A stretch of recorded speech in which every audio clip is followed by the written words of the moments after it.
aparatos diseñados para salvar el mundo, a máquinas que expanden la mente o máquinas que empequeñecen el mundo.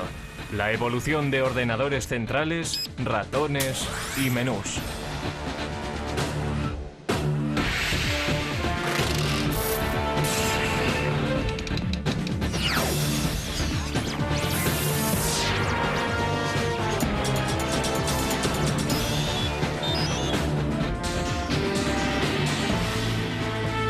El ordenador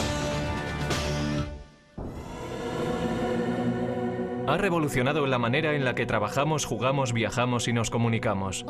Afecta cada parte de nuestras vidas. Ya ha conseguido ayudar a ganar guerras, resolver problemas aparentemente irresolubles y nos ha lanzado al espacio. La era de los ordenadores no ha hecho más que empezar. Estamos todavía en la edad de piedra. A medida en que vayamos avanzando en el siglo, no habrá una distinción clara entre la inteligencia humana y la inteligencia de la máquina. La mayor parte de la gente hoy en día sabe qué es un ordenador personal e incluso algo sobre su manejo. En esencia existen dispositivos de entrada, como un ratón o un teclado, el cerebro de la máquina, es decir, la CPU o unidad central de procesamiento, y dispositivos de salida como el monitor o la impresora. Por dentro, el ordenador realiza su magia haciendo millones de pequeños cálculos por segundo. Básicamente sus circuitos electrónicos solo tienen dos opciones. Pueden ser conectados y desconectados. En código binario, un 1 representa encendido. Un 0 representa apagado. Por lo tanto, un 1 en binario también significa verdadero y 0 significa falso. Mediante estos valores obtenemos la lógica binaria, lo que permite al ordenador computar.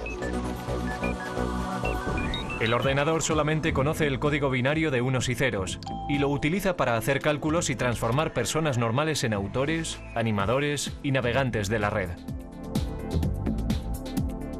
El ordenador crea su magia mediante la velocidad a la que puede calcular. Un PC medio realiza 100 millones de cálculos por segundo. Pero eso no es nada comparado con algunas de las máquinas industriales actuales.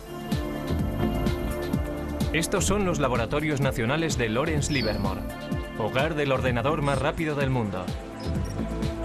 El Departamento de la Iniciativa Informática Estratégica Acelerada de la Energía, ASCII White. Para la creación de estas máquinas ASCII, tomamos la típica estación IBM que podrías comprar en cualquier sitio.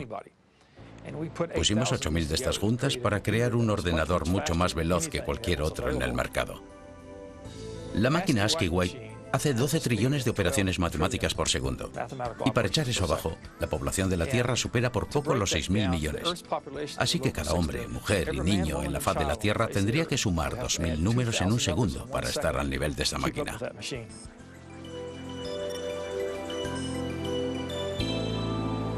Como si fuera el guardián del silicio, el ASCII White está dedicado al servicio del país. Los laboratorios nacionales Lawrence Livermore son responsables de cerciorarse de la seguridad y la actuación de las armas nucleares de la nación.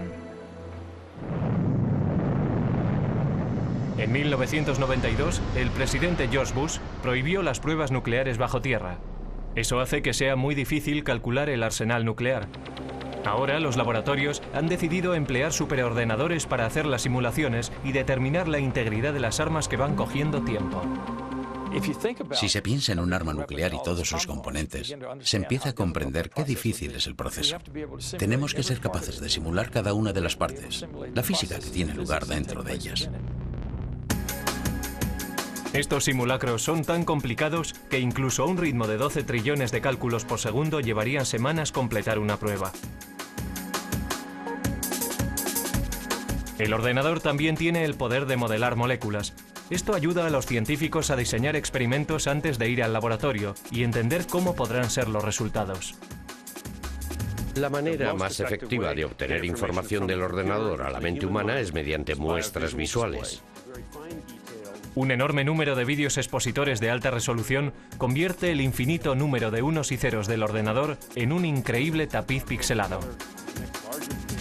Necesitamos ver el contexto, ser capaces de entender cómo encaja todo y después utilizamos esta simulación en una escala muy fina, en un bloque, un elemento para nuestras simulaciones más grandes que cubren un mayor volumen de espacio o un sistema mucho más grande. Sin estas paredes no seríamos capaces de entender este simulacro. Paradójicamente, mientras la tecnología va haciéndose más pequeña, los superordenadores como el White siguen ocupando todavía un gran espacio y una atención especial. Bien, estamos en la habitación eléctrica, que en realidad está al otro lado de la pared de la habitación del ordenador. Un ordenador de este tamaño necesita mucho material de apoyo. El ordenador ahora requiere aproximadamente 1,3 megavatios, eso es más o menos unas 1.300 ohms. Requiere manipuladores de aire y refrigeradores. 3 refrigeradores de 675 toneladas impiden que el White se sobrecaliente haciendo circular agua fría a través de tuberías bajo el suelo. La máquina representa el esfuerzo coordinado de cientos de brillantes cerebros. Pero con la máquina ASCII podemos rastrear su origen hasta un hombre que no estaba demasiado preocupado por la seguridad nacional, pero tenía un gran interés en el ganado. Charles Babbage fue un científico británico que inventó el salvaganado para evitar que los trenes de vapor descarrilaran chocando contra bovinos desconcertados.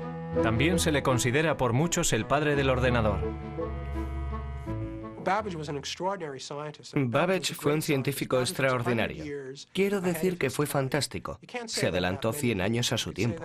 No se puede decir de muchas personas, pero sí se puede decir sobre Babbage. A comienzos del siglo XIX, concibió la idea de ordenadores mecánicos. Es decir, ordenadores que iban a hacer más que calcular, que iban a poder guardar información, almacenar números y volver sobre ellos cuando lo necesitaran. E iba a poder imprimir las respuestas que ofrecía.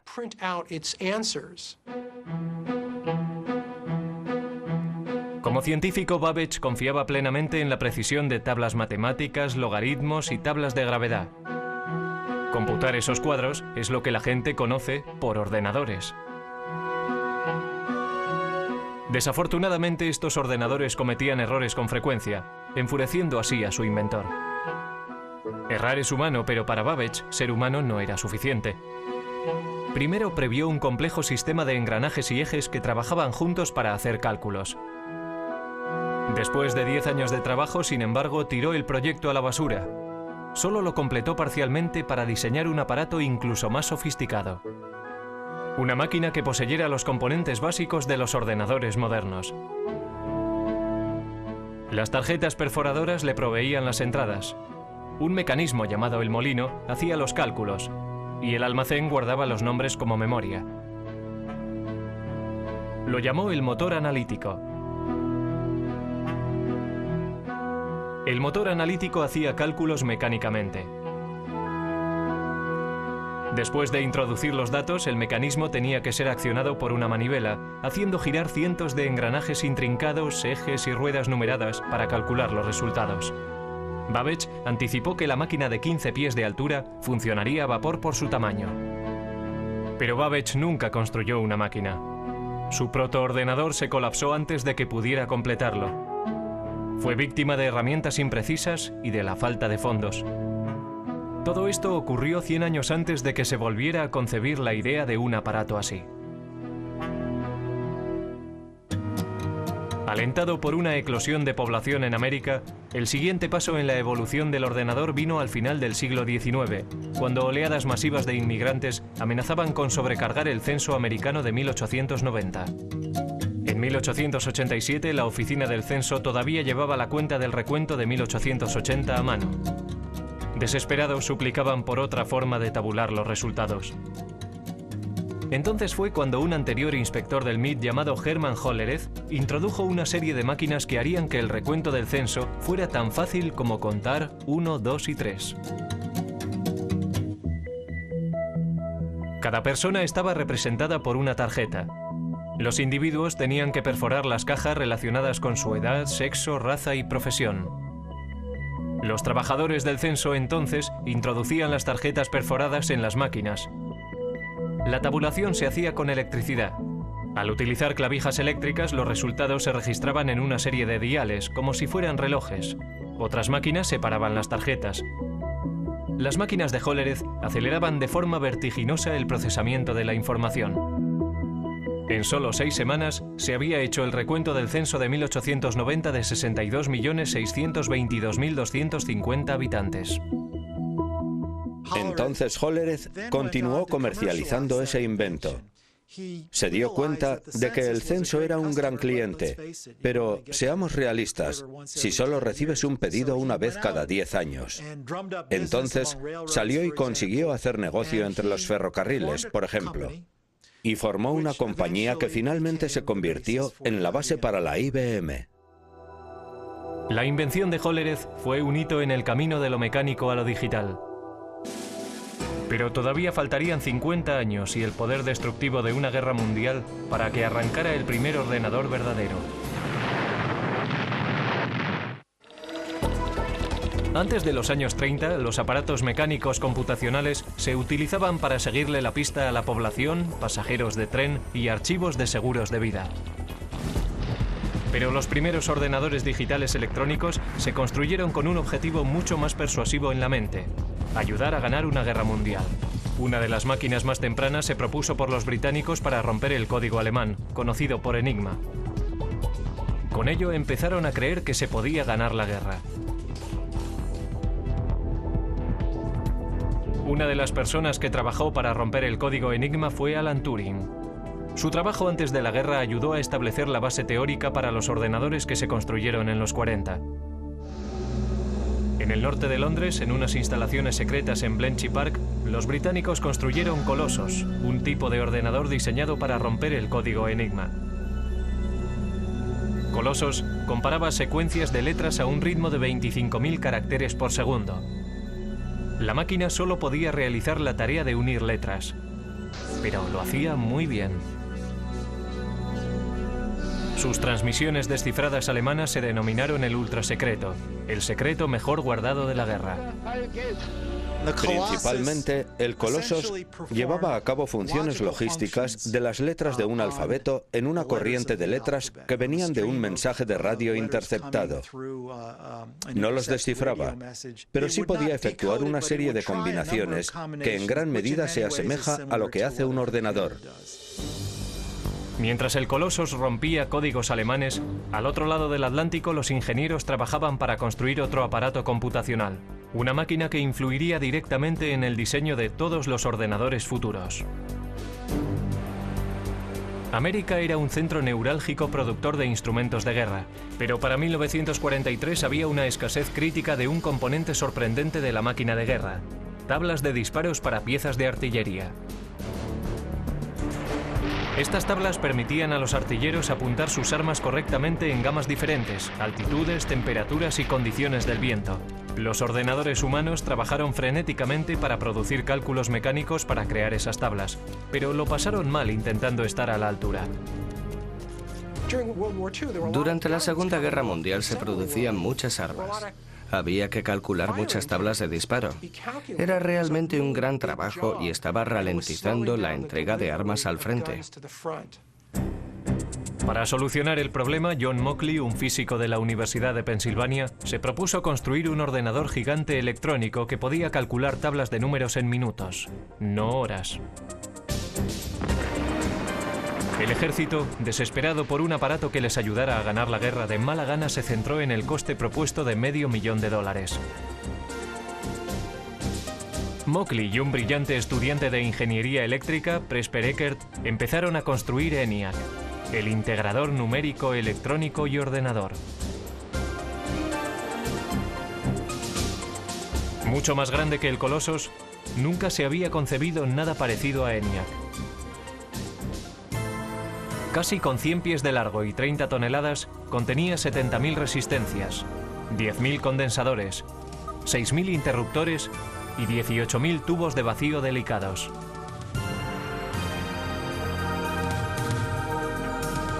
Los tubos funcionaban como bombillas. En una máquina cabían 18.000 tubos, por lo menos uno tenía que cambiarse cada pocos minutos. Después de 2 años de trabajo intenso, el equipo completó el ENIAC.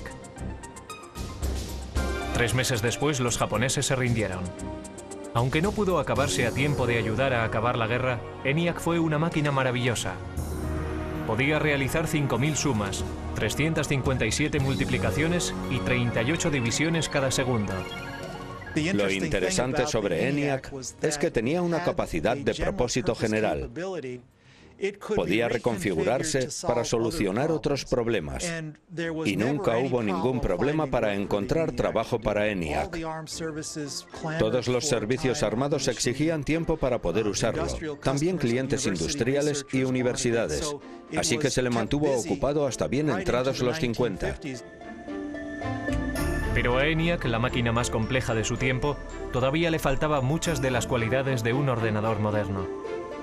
Su memoria era muy primitiva y solo podía almacenar un máximo de 20,10 números decimales.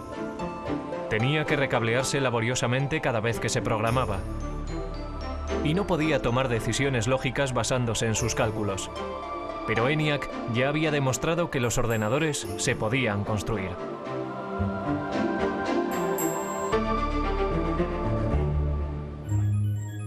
Justo antes del final de la Segunda Guerra Mundial, John von Neumann, un consejero de Ecker y Mockley en el proyecto ENIAC, escribió un ensayo que iba a influir de forma definitiva en el siguiente paso del diseño de ordenadores.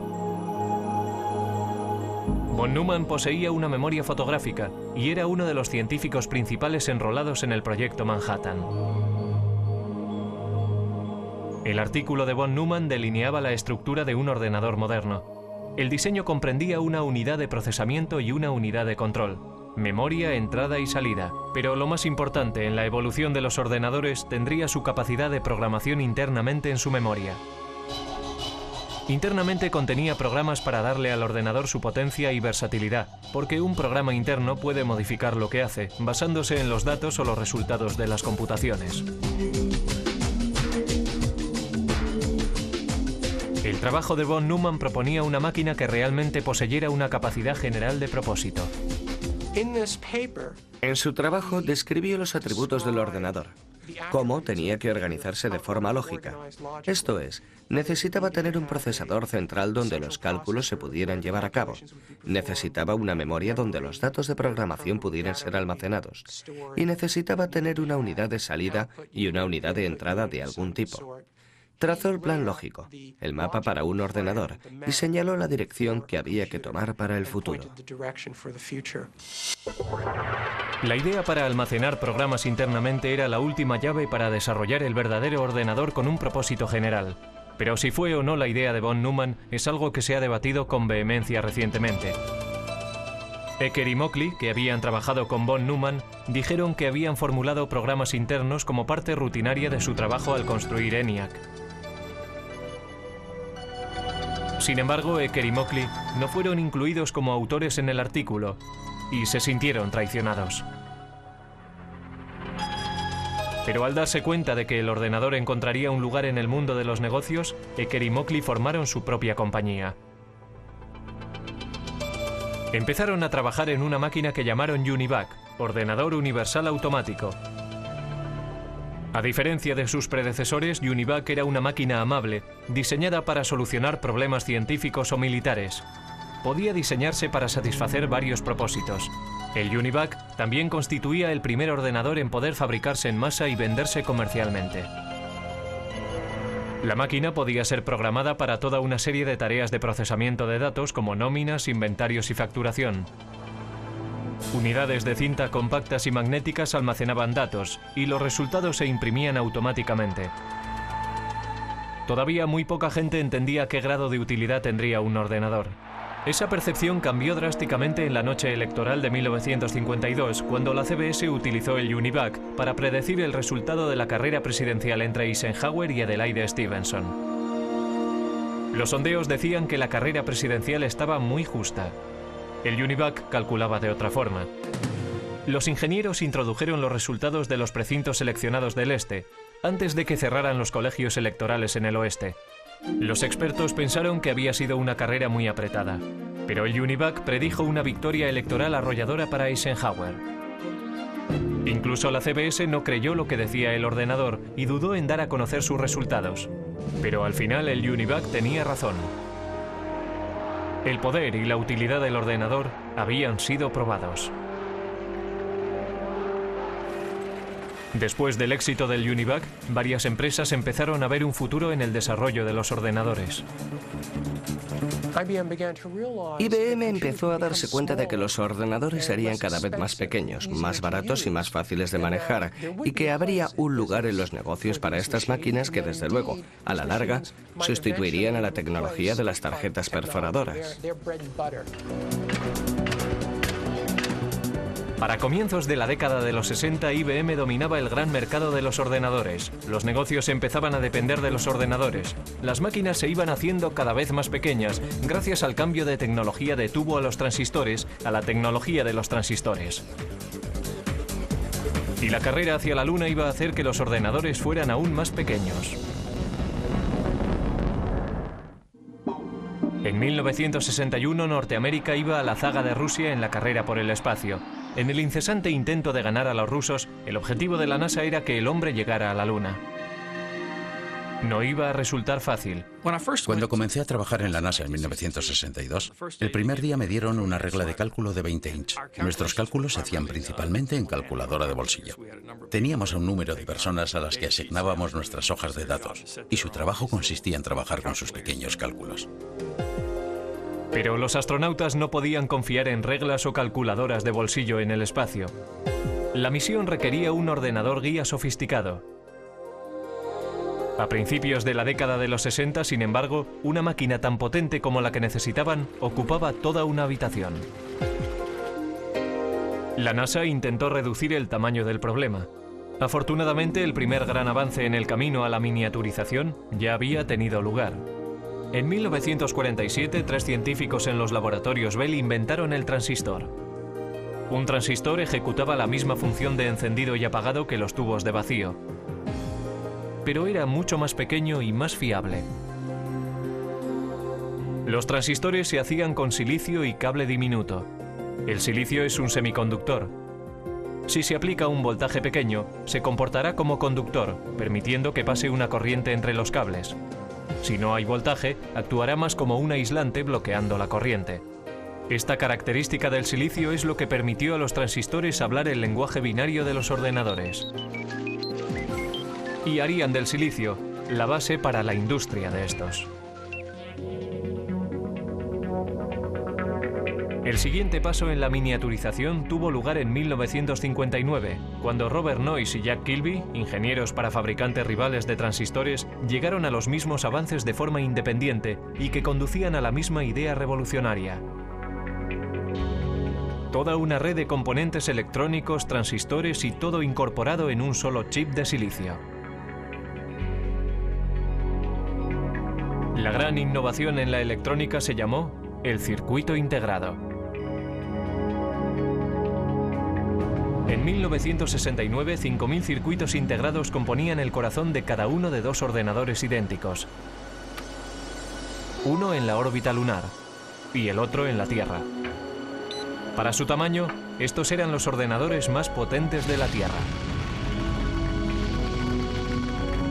Mientras Neil Armstrong daba un pequeño paseo en el polvo lunar, Ted Hoff, un ingeniero con la compañía de chips Intel, estaba dando un gran paso en el proceso hacia la miniaturización.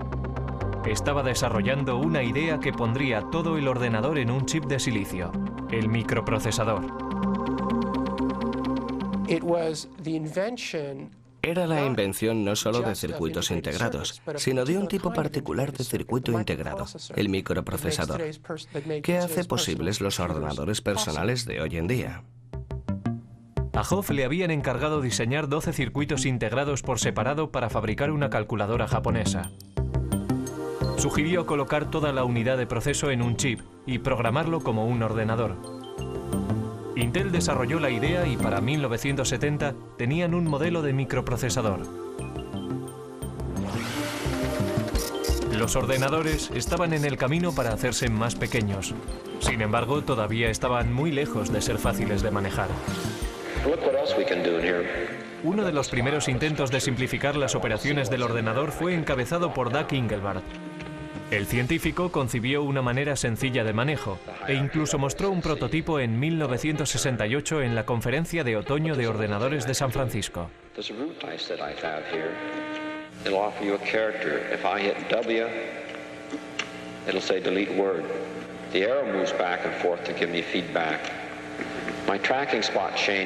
Soldando un teclado y un aparato para señalar que llamó ratón, Engelbart trabajaba con un ordenador a 30 millas de distancia, unido por microondas, y demostró que se podía procesar palabras en un hipertexto. Muchos en aquella audiencia se fueron a casa realmente inspirados, pero solo un grupo iba a completar la visión de Engelbart. Ese grupo estaba a muy poca distancia, en Xerox PARC. Xerox creyó que el futuro podía estar en los ordenadores y comenzó a construir una máquina de fácil manejo. En 1973, Xerox introdujo el Alto, que incorporaba muchas de las innovaciones en ordenadores personales que hoy en día damos por supuestas. El Alto tenía un ratón, una interfaz gráfica, estaba construido de forma interconectada e imprimía en una impresora láser. Debería haber revolucionado la industria, pero a $18.000 cada máquina.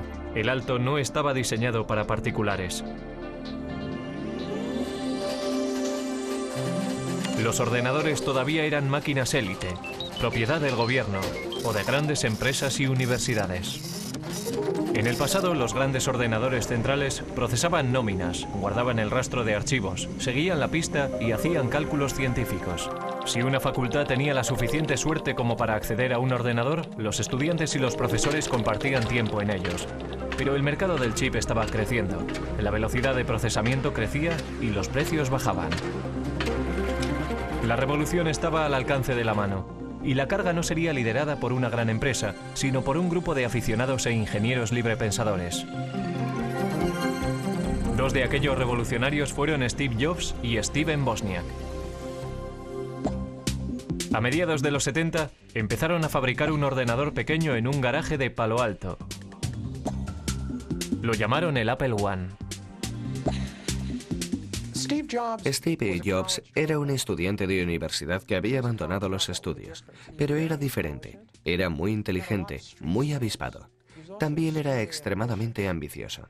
Pero quizás más importante que eso, conocía a otro Steve Wozniak, que era un brillante ingeniero de hardware. Al ir abaratándose los chips, algunos nada caros, empezaron a aparecer kits de ordenadores de automontaje. Uno de estos primeros kits apareció en la cubierta de Popular Electronics en 1975. Se llamaba el Altair. El Altair se planteó como el primer kit de mini ordenador para rivalizar con modelos comerciales. Muchas personas se interesaron en él a $400 cada kit. Estos primeros ordenadores, anteriores a los primeros Apple, eran en realidad para técnicos e ingenieros informáticos que tenían conocimiento de cómo conectar cables y conectar otros dispositivos y hacerlos trabajar. Así que pensé, compraré unos cuantos chips, un microprocesador y diseñaré mi propio ordenador. No fue que quisiera burlarme del mundo, era solo que quería hacer de este ordenador algo más personal que los interruptores que tienen posiciones arriba y abajo para introducir extraños números binarios. Steve Jobs vendió su Volkswagen y Steven Wozniak vendió su calculadora HP para financiar su empresa. En 1977 introdujeron el Apple II, un ordenador atractivo, independiente y un teclado. Con la adición de un monitor y un drive para un disquete, el aspecto de un ordenador personal empezaba a cobrar forma. El Apple II se estandarizó con 4 kilobytes de memoria y a un precio base de $1.200. Era mucho más barato que las máquinas industriales anteriores. El Apple II ayudó a convertir al PC en un aparato de fácil manejo. El comprador no tenía que pasar tiempo soldando las partes meticulosamente. La persona podía inmediatamente empezar a programar el ordenador o comprar software desarrollado por florecientes compañías de software. Con la esperanza de quitarle una parte de la cuota de mercado, en 1981 IBM introdujo su versión de un aparato ordenador personal, conocido simplemente por PC. Las ventas continuaron creciendo a principios de los 80. Pero antes de que el ordenador personal inundara todo el planeta, la máquina todavía había de simplificarse para el usuario, algo que cualquiera pudiera manejar. Los primeros ordenadores Apple, igual que los tempranos ordenadores personales, no tenían interfaces gráficas, no tenían ratones. Tenían lo que se conoce como una interfaz con línea de comandos. Esto es, uno tecleaba las instrucciones en el ordenador y las instrucciones aparecían como texto en la pantalla. Inspirados por el trabajo llevado a cabo en Xerox PARC, Apple tomó muchas de las mejores características de los ordenadores de Palo Alto, como la interfaz gráfica y el ratón, los mejoró y fabricó una máquina al alcance del bolsillo. Apple introdujo el ordenador Macintosh en 1984. Lo que hizo que el Macintosh fuera un ordenador fácil de usar era su sistema operativo y sus aplicaciones, conocido como software. El software es la lista de instrucciones que le dicen al ordenador lo que tiene que hacer, si tiene que comportarse como un tratamiento de textos o como una hoja de cálculo. Cada vez más, el software dominaba los avances que se hacían en la informática. Y Bill Gates, el joven presidente de una compañía de software llamada Microsoft, estaba allí para capitalizarse en el mercado creciente.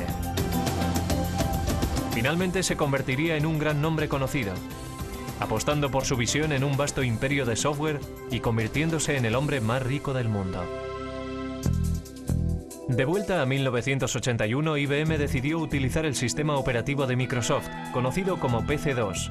Mientras iban surgiendo los primeros clones de IBM en el mercado, Microsoft era libre para vender el sistema MS-2 para también rivalizar con las compañías de ordenadores. IBM no intentó aferrarse al software y al hardware y tenerlos en dos compañías diferentes. Era genial para Microsoft. Todo el mundo podía venir y construir un ordenador Intel y Microsoft tenía el sistema operativo. Así que lo que pasó fue que entrabas en una tienda en aquellos días y marca tras marca todos los ordenadores ya eran compatibles y de pronto veías un Macintosh. La imitación es la forma más sincera del halago, pero Apple no se sintió halagada cuando Microsoft introdujo su plataforma Windows para PC. Windows imitaba, algunos dicen que robó, la interfaz gráfica, descargó menús y todo lo que Apple había popularizado. Existe la idea de que Bill Gates vino a Apple y copió el aspecto gráfico y el uso que después condujeron a Windows, porque cualquiera, una vez visto, no hay que verlo durante mucho tiempo. Bueno, ya sabes, este es el futuro, y una vez cruzas la puerta, ya no hay vuelta atrás. La verdadera historia es que nosotros necesitábamos software y Gates tenía una empresa, Microsoft, que escribía software, así que tuvimos que enseñarle un ordenador y darle copias para que lo escribiera. No había otra manera, y no lo llamaría robar exactamente. Es como ser un oportunista y buscar en los lugares apropiados y negociar la manera como lo quieres. Incluso cuando otro lo inventó primero, es difícil llamarlo robar. Las ventas se dispararon en los 80. De 500.000 máquinas al año en 1981 a 7 millones para el final de la década. Máquinas fáciles de manejar y software más sofisticado que nunca excitó la imaginación general. Pero la revolución estaba muy lejos de haber acabado. Internet estaba destinado a alterar enormemente la vida de las personas. Pronto, todo el planeta estaría atrapado en una red de la que no se puede escapar. Lo siguiente, ver cómo tu casa queda conectada. La televisión, la tostadora, la cafetera y el microondas.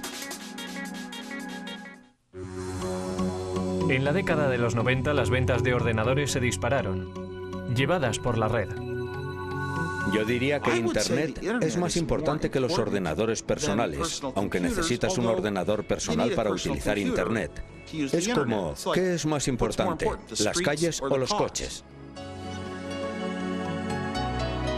La web nos conecta, pero no de forma tan restrictiva como antes. La tecnología sin cable nos hace móviles. Ya hay asistentes digitales y aplicaciones de la web que siguen cambiando el aspecto y el papel de los ordenadores. Los microprocesadores están en todas partes.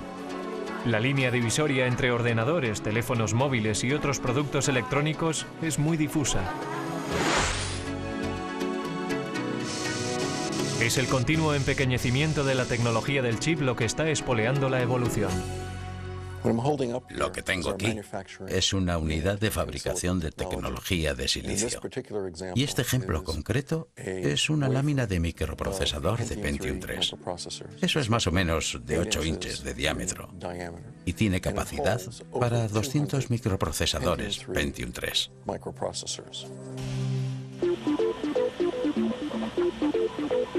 Cada microprocesador puede contener tantos como 100 millones de diminutos transistores.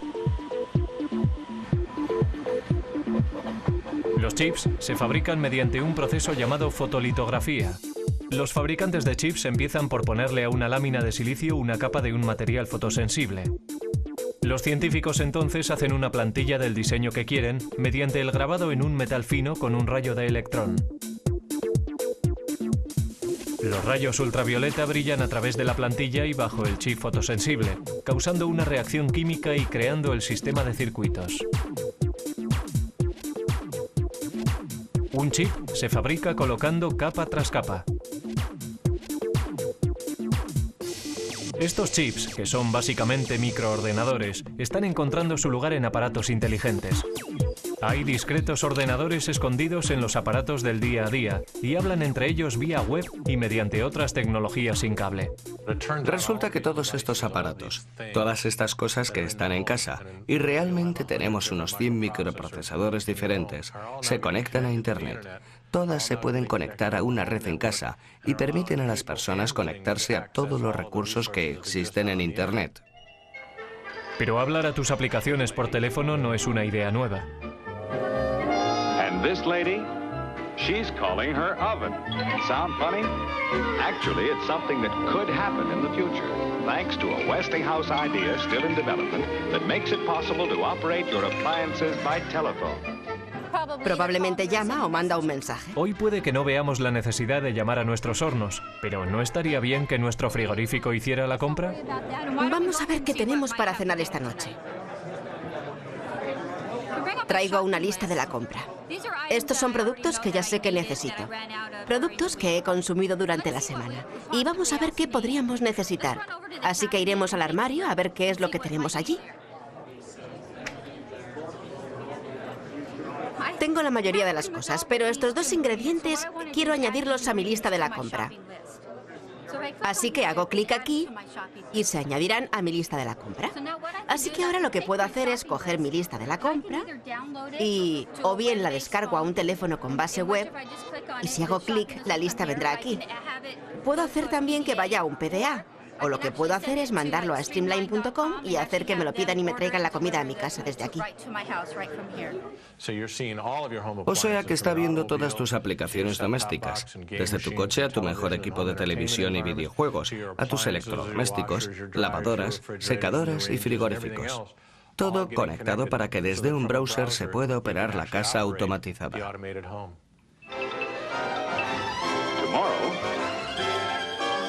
Westinghouse telephone control may allow you to feed your pets, open or close your windows, operate any of the appliances in your home, even if you're miles and miles and miles away. Si estás fuera de casa y viene alguien y toca la puerta cuando está conectada, alertará a mi teléfono. Entonces estoy fuera y desde mi teléfono puedo hacer varias cosas. Puedo llamar a mi casa, hablar con la persona, puedo descargar la imagen de quién es, puedo ver si es uno de mis hijos que se ha olvidado la llave, puedo ir más allá con mi teléfono porque puedo controlar la puerta y dejarles pasar. A continuación, ordenadores del futuro que disparan la mente. Dentro de 10 años los ordenadores no serán objetos que trasladamos de un sitio a otro. Estarán en nuestras gafas lanzando imágenes directamente a nuestra retina. Siguiendo una tendencia antigua en el mundo de los ordenadores, las cosas se están haciendo más pequeñas. Mucho más pequeñas. Hewlett Packard está trabajando en un ordenador molecular. El doctor Stan Williams planea utilizar moléculas en lugar de unos y ceros eléctricos para hacer funcionar un ordenador. Por supuesto que un interruptor es algo que puedes encender y apagar, así que si piensas en una pared de interruptores, la gente habla del mecanismo de apretar un botón que se llama flip-flop de conmutación. La manera en que las moléculas se modifican es simplemente mediante el cambio de forma. Cuando tienen una forma están encendidas, cuando tienen otra forma están apagadas. Una corriente eléctrica podría apretar el interruptor mecánico, convirtiéndolo en el mecanismo fundamental de la informática digital. Pero, ¿cómo se conecta todo? Trabajamos duramente en lo que se conoce en la comunidad científica como kits para montar uno mismo. En otras palabras, sabíamos que sería demasiado caro y muy difícil de construir cables diminutos del tamaño de moléculas usando las técnicas estándar de la litografía y el grabado. El Dr. Williams y sus asociados desarrollaron cables moleculares paralelos, cada uno de 2 átomos de lato y 8 átomos de ancho. Resulta que no planificaron ni redactaron estos cables. No les dijimos dónde tenían que ir en ningún caso. Esencialmente, depositamos una pequeña cantidad de iridio en una superficie de silicio, lo calentamos y se produjo una reacción química entre los dos materiales. Y el resultado de la reacción química fue una serie de cables que ven detrás de mí. El Dr. Williams previó construir ordenadores moleculares mediante la retención de moléculas individuales entre 2 juegos de cables. Con este tipo de memoria molecular podríamos construir tanta memoria en cualquier cosa del tamaño de una uña. Podríamos almacenar fácilmente toda la biblioteca del Congreso en ella. Otras investigaciones están trabajando en futuros ordenadores que puede que utilicen ADN o incluso partículas de cuanto. Con el almacenamiento masivo y el poder verdadero de la informática, la siguiente generación puede que sean ordenadores modelados según el cerebro humano. La inteligencia artificial en la ciencia y en el arte de fabricar ordenadores hace cosas que nosotros consideramos que requieren la inteligencia humana. Estamos desarrollando sistemas que pueden ser parejos o incluso superar a la mente humana dentro de nuestros dominios. Si se trata de jugar al ajedrez, diagnosticar una enfermedad, guiar misiles crucero a través de terrenos, tenemos un sistema que puede operar al nivel humano dentro del marco de estas tareas definidas. Lo que no tenemos todavía es sistemas que puedan entender el lenguaje humano con la flexibilidad de los humanos. Eso llegará. Alan Turing fue un arquitecto informático temprano que trabajó para desmontar el código Enigma durante la Segunda Guerra Mundial. En 1950 previó un tiempo en el que los ordenadores podrían ser capaces de pensar. Cuando el superordenador Deep Blue de IBM ganó al campeón del mundo de ajedrez Garry Kasparov, algunos perdieron el respeto al juego. Pero otros reconocieron que esto era un signo de que las máquinas inteligentes llegarían.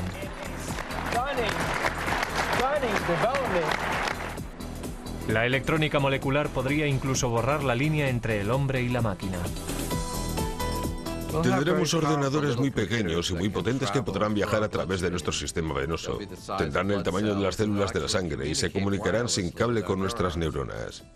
Así que seremos capaces de agrandar nuestra capacidad de pensar, velocidad de pensamiento, aumentar la memoria humana, incrementar nuestras habilidades cognitivas y modelos de reconocimiento mediante la combinatoria de nuestra inteligencia biológica con estas nuevas formas de inteligencia no biológica. Los ordenadores capaces de pensamiento cognitivo alegran a unos y atemorizan a otros. Lo veo como algo derivado de la inteligencia humana. En muchos casos serán copias de la inteligencia humana y encarnarán nuestros valores. Quizá por eso estamos preocupados, porque sabemos que la naturaleza humana en sí misma es dual. Tenemos una parte muy creativa y también una muy destructiva, y la tecnología está multiplicando eso. La tecnología es un arma de doble filo, capaz de producir tanta destrucción masiva como abundancia sin precedentes. Pero mirando al pasado, puede que la sociedad sepa cómo dirigir el ordenador del futuro.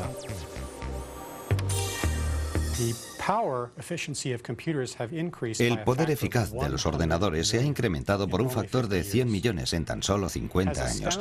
Tan sorprendente como esto, nuestros estudios en física fundamental nos dicen que debería ser posible aumentar aún más el poder eficaz de los ordenadores por otro factor de 1 billón más de lo que son hoy.